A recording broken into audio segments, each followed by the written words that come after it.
ইন্না রিহাহা লাতুজাদু মিন মাসিরাতি কাযা ওয়া কাযা ওয়া ফি রিওয়ায়াতিন 40 সানা। যারা বেহায়া নারী হবে, যে নারীর গায়ের পোশাক টনটনে হবে, যে নারীর গায়ের পোশাকগুলো পাতলা ঝিরঝিরে হবে, যে নারী পর্দা করতে জানেনি, সেই নারী সম্বন্ধে রাসূলুল্লাহ বলেছেন এরা জান্নাতে যাবে না, জান্নাতে যাবে না। এমন পর্যন্ত কি রাসূলুল্লাহ বলছেন 40 বছর দূরের সমান রাস্তা থেকে আল্লাহর জান্নাতের সেন্ট নাকে পাওয়া যাবে, কিন্তু এই বজ্জাত রমণীরা জান্নাত যাওয়া তো দূরের কথা, 40 বছর দূরের রাস্তা থেকে আল্লাহর জান্নাতের সেন্ট পর্যন্ত পাবে না। এরা কারা? তো যারা বেহায়া তারা। কয়টা আমাদের দেশে ইমানদার মেয়ে আছে? যদি আপনার পড়োশিতে বিহা লাগে, একটু বাড়িটা যদি বড় ধরনের বাড়ি হয়, একটু পয়সাওয়ালা লোকের বাড়ি হয়, তো দেখবেন ওর বাড়ির বিয়েতে যতটি মেয়ে ছেলে এসেছে, আল্লাহর কসম খেয়ে বলছি 3 থেকে 4টাকে আল্লাহ তাআলা বাঁচিয়েছেন, হেফাজত করেছেন। আর বাদ বাকি নারীটির সাজন গোজন, ওর চলন বলন, ওর ওঠা বসা, আর ওর পোশাক, ওর টিকলি, ওর ঠোঁট লাল, আর আবিজাবি আনুষঙ্গিক জিনিসগুলো দেখলে মনে হবে সর্দারের বেটির শুধু বিয়ে নয়, এই যতটি মেয়ে লোক বাড়িতে আছে এদের সবটিরই বিয়ে হবে। আজকে বিহাইন বসে আছে চেয়ারে, কোখা উদাম করে, সাদা দগদগে মানুষ, মাথায় কাপড় নেই, হা করে তাকাচ্ছে। 1000 লোক আগনাতে ঢুকছে নিজের নিজের প্রয়োজনে, কোনো পরোয়া নেই। এটা আজনবী আমাকে দেখে নিল, এই লোকটাকে আমার, সে আমাকে দেখে নিল। আমরা যে এইভাবে চলছি, তো এইভাবে চলতে গেলে একটা নারী কল্যাণ পাবে? আমার লম্বা ওয়াজ করার সময় নেই, আমি আপনার সামনে সংক্ষেপে বলছি কয়েকটা কথা মাত্র। একটা সেই হাদিস বলছি আপনাকে। জাআত ইলা আয়েশাতা বিনতে আব্দুর রহমান। একদিন মা আয়েশার কাছে তার ভাতিজি আব্দুর রহমানের বেটি এলো। আব্দুর রহমান মানে আবু বকরের বেটা আব্দুর রহমান, তার বেটি এলো ফুফুর বাড়ি বেড়াতে। এ আসছে যদি, তো দেখা যাচ্ছে কি ওয়ালা রাসেহা খেমারুন রাকিকুন, ভাতিজির মাথার উপরে একটা পাতলা প্যানে ওড়না আছে, যেই ওড়নাটা দিয়ে ভাতিজির মাথার চুলগুলো গোনা যাচ্ছে, যেই ওড়নাটা দিয়ে ভাতিজির গায়ের কিছু কিছু অংশ দেখা যাচ্ছে, এত পাতল ওড়না চাপিয়ে আছে গায়ে। আম্মা আয়েশা বললেন সম্পর্কে তো এটা ভাতিজি হলো। তখন ওকে কাছে ডাকলেন, আর ডাকার পরে জোর করে যেমন কোনো মানুষ কিছু ছিনিয়ে নেয়, ওই রকম করে তার ঘাট থেকে ওর পাতলা ওড়নাটাকে ছিনিয়ে নিলেন, টেনে নিলেন। আর নেওয়ার পরে ওই ওড়নাটাকে ফেড়ে দিলেন, ফেড়ে দিয়ে তা করে রেখে দিলেন। আর দেওয়ার পরে বললেন বাড়ি নিয়ে চলে যাবি। তারপর কি করলেন?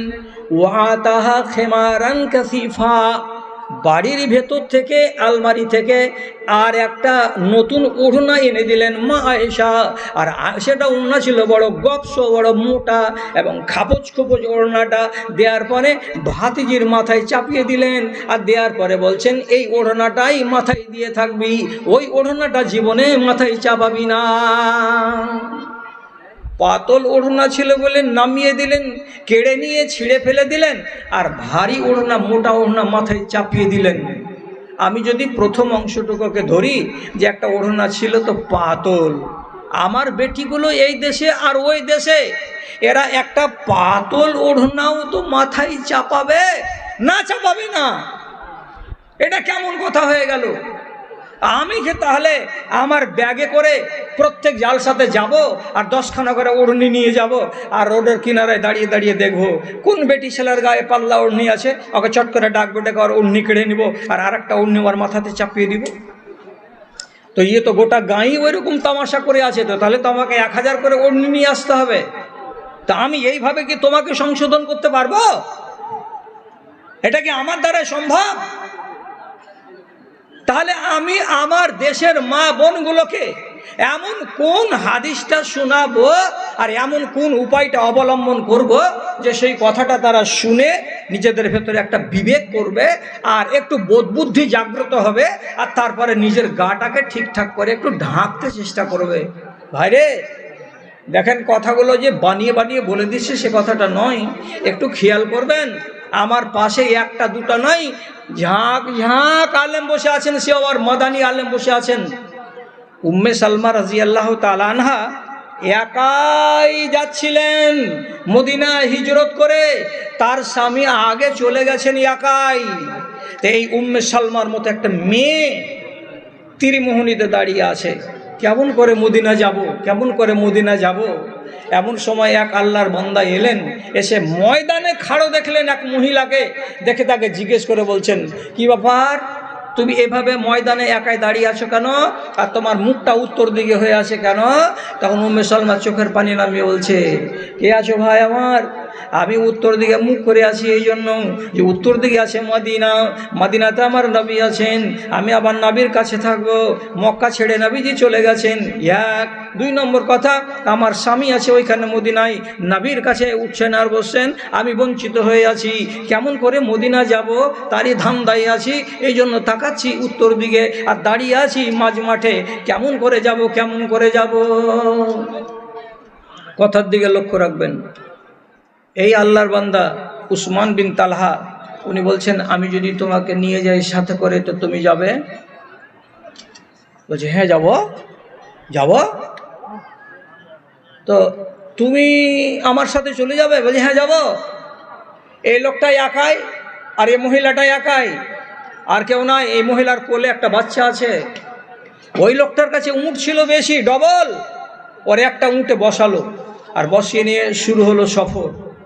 এবার সফর যে চলবে, তো কেমন করে সফরটা চললো তার লম্বা ইতিহাস আপনার সামনে না এনে শুধু শর্টের উপরে আপনাকে বলছি।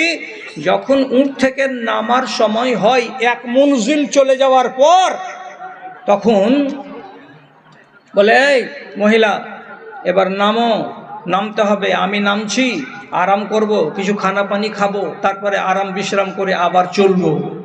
একটা মহিলা উঠ থেকে যদি নামে, তো নামার কালে হতে পারে তার হাঁটুর কাপড় খুলে যেতে পারে, তার পায়ের পিণ্ডলি খুলে যেতে পারে, কিংবা হাতটাকে উপর দিকে করতে গেলে তার সম্ভাবনা আছে যে কোনো না কোনো শরীরের অংশ একটু দেখা যেতে পারে।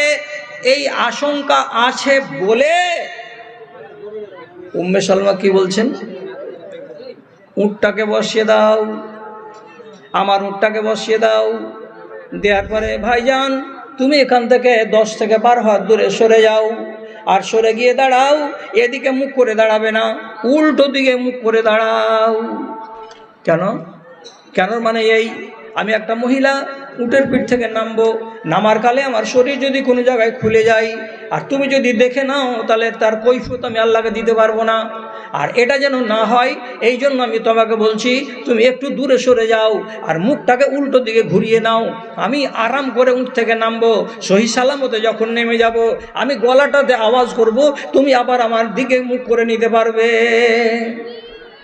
8 দিনের রাস্তা, 8 দুগুণা 16 বার যদি হল্ট করে থাকে, আর 8 দুগুণা 16 বার যদি মঞ্জিলে মঞ্জিলে নেমে থাকে, আর এই করে এই করে এই করে যদি যায়, আর মেয়েটার সঙ্গে চলার কালে উঠে যে বসে গেল, ও আছে 10 হাত দূরে আর ই আছে 10 হাত পিছনে, ও আপনার মনের সুখে চলছে, এ আপনার মনের সুখে চলছে, কোনো গল্প নাই, কোনো মোহাব্বতের কথা নাই, কোনো রসের কথা নাই, কোনো বাড়ির খবর নাই, কোনো দেশের খবর নেই, দুজনই কালা আর গুঙ্গা, কালা আর গুঙ্গা, চলছে তো চলছে তো চলছে চলছে।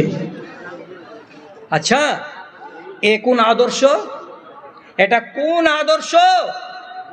অথচ আপনাকে সাক্ষী দেব আমি, একটা নয়, দুটা নয়, 50টা দেব। যদি আপনি মালদা টাউনে ট্রেনে বসেন আর আসেন কাটিহার, আর আপনার পার্শ্বের সিটে যদি আল্লাহ না করে কোনো মহিলা সিট পেয়ে যায়, তাহলে কি স্টেশন যাবে না তার আগে আপনি তো লাজ করবেন, দ্বিধা করবেন। মহিলায় জিজ্ঞেস করে বলবে, তুমি কোনঠে যাবে? জি ভাই, কাটিহার যাব। হাম্মো যাব। তো তুমি যাবে, তো আমার কি? এখানে বস্তাটা খুলে গেল, আর যেমনি বস্তাটা খুলবে, বস্তাতে যত জিনিস ছিল সব আজড় হয়ে যাবে। আর আজড় যদি হয়ে যায়, তো নাম্বার কালে মোবাইল ফোনটা আপনার ও নিবে আর আপনাকে ও দিবে। আর যদি মোবাইল ফোন নেওয়া নেই হয়ে যায়, তাহলে ওর বাড়ি ছত্তিশগড় আর আপনার বাড়ি হলো ধুমগড়, সব গড় এক জায়গাতে গড়গড় গড়গড় করে গড়ে যাবে।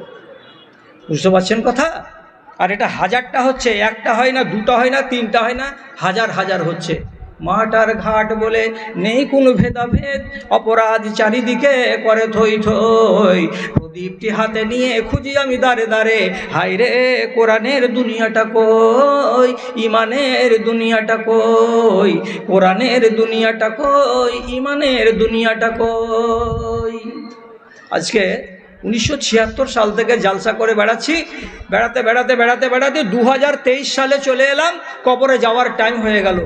এত দেশ ঘুরলাম, এত মাদ্রাসায় গেলাম, এত মসজিদে গেলাম, এত ময়দানে জালসা করলাম, শুধু জাতিকে জাতিকে জাতিকে বহুবার বহু কথা বলেছি, কিন্তু উন্নতির লক্ষণ দেখতে পাওয়া যায় না, অধঃপতনের লক্ষণই দেখতে পাওয়া যাচ্ছে। তাহলে আপনাকে কি করে ওয়াজ করা যাবে যে আপনাকে আমি সোজা করতে পারবো? তাহলে যতগুলো কথা ছিল সবই আমার বলা হয়ে গেল, মারার কথাও বলা হয়ে গেল, আর জুতা পিটার কথাও বলা হয়ে গেল, আর অন্যান্য আরও কিছু হলো।